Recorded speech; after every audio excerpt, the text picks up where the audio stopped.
producing more coffee, better prices, but that is not enough. We need to stop importing food to Kenya. We need to save that 500 billion we are importing from to Kenya. How do we do it? We've almost exhausted land under rain-fed agriculture. We now must move to the next level and go to irrigation. We need to build 50 mega dams like Thwake so that we can irrigate 2 million acres. It will not only provide us with food security in Kenya, but it will now give us products for us to export to all the markets that we have negotiated. We negotiated a market in Africa Continental Free Trade Area, 1.4 billion people. Negotiated a market with the EU, 420 million people with very high spending power.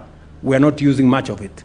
We have negotiated a market under AGOA with America, huge market. We are not making much of it. We've just concluded conversations with China on them opening their 1.3, 1.4 billion people market for Kenyan products. We need to generate those products from our farms, and irrigation is the next level, and we need to spend at least 1.5 trillion to do another 50 mega dams so that we can put another 2 million acres under irrigation. You're seeing what we are beginning in Galana. That is just a tip of the iceberg. We need to do that across Kenya. That is the next frontier. That is the next thing we must do for us to move Kenya to the first world. And then number 3, just to give you 3 examples, we need to build more infrastructure. Roads, rail, airport. You people have talked about both, all of them here.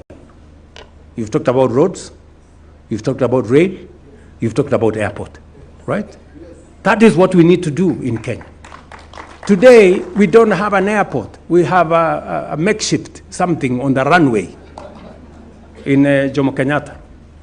And we are busy with a conversation. Oh, yes, oh, I don't know who, what, where. You know, useless conversation.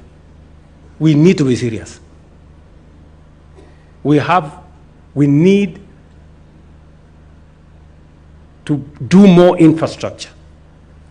Junior here has told us how Mombasa Road is a death trap. The number of accidents in Mombasa Road and across the country. We need to do minimum 1,000 kilometers of dual carriageway around Kenya. And we need to do another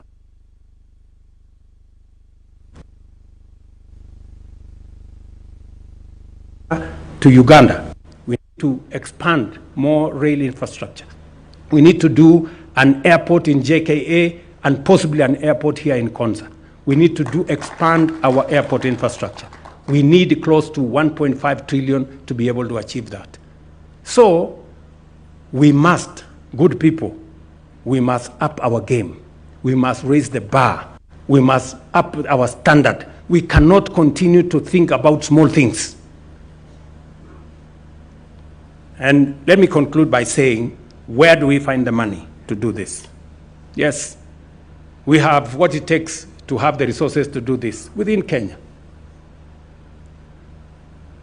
Putting together resources from our budget, building resources from our private sector, putting together resources from our privatization, we will be able to create a big pool of resources that we can use in an innovative manner, like all other countries have done, if we put it together under a national infrastructure fund. And shortly, we will be taking to Parliament the law to establish a national infrastructure fund that is going to help us to achieve these 3 objectives: 10,000 kilometers of power, expand our road infrastructure, 1,000 kilometers of dual carriageway around Kenya, 10,000 kilometers of tarmac around Kenya, make sure that we have a good airport, and make sure that we have what it takes to do it, and expand our rail infrastructure to where we want it to get, especially our products. And number 3, to generate sufficient water from